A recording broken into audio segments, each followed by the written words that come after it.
DSP పరీక్షలు వాయిదా వేసి తమ సమస్యలు నెరవేర్చాలని ఆందోళన చేస్తున్నారు. డిఎస్సీ అభ్యర్థులను అరెస్టు చేసి సిటీ కాలేజ్ గ్రౌండ్ లో ఉంచారు. ఇక అరెస్ట్ చేసిన వారు ఆందోళన విరమించలేదు. వీరిలో కొంతమంది మహిళలు కూడా ఉన్నారు. దాంతో రాత్రి 8 అవుతున్న మహిళలు అని చూడకుండా లైట్లు లేకపోయినా అక్కడే ఉంచారు. కనీసం త్రాగడానికి నీళ్లు లేక లైట్లు కూడా ఆపేయడంతో మహిళలు తీవ్ర ఇబ్బందులకు గురయ్యారు. అడ్డగించారని చెప్పేసి మన మీద కేసులు పెడతారు. మన ఎవరి మీద మనం కేసులు పెట్టాలి?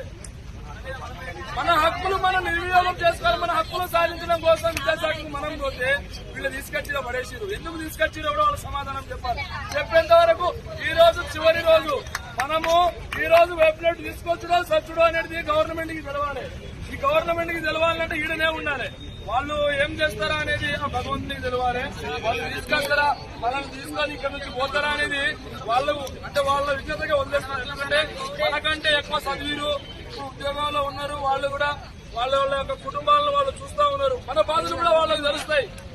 మనం చేసిన మనం బాధలు పడుతున్న స్టేజ్ నుంచి కాక పోలీసు ఏదైతే మన మిత్రులు ఉన్నారో ఆ బాధలు భరించుకుంటూ ప్రజెంట్ ఒక హోదాలో ఉన్నారు. వాళ్ళు మనకు సపోర్ట్ చేస్తారా లేదా మన సమస్యను ఇక్కడ నుంచే దొంగల దగ్గర మనల్ని బయటికి తీసుకుపోతారనేది పెద్దలు వాళ్ళకే మనం వదిలేయాలి. కాబట్టి ఏం చెప్పేది ఒకటే, చివరి వరకు ఇక్కడే ఉండి పోరాడుదాం.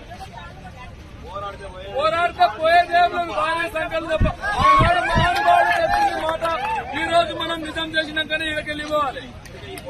ఈ విషయంలో ఇక్కడికెళ్ళి మనం కదిలేదే లేదు. పూర్తి స్థాయిలో మనం ఇక్కడుండి పోరాటాన్ని ఉధృతం చేస్తాం.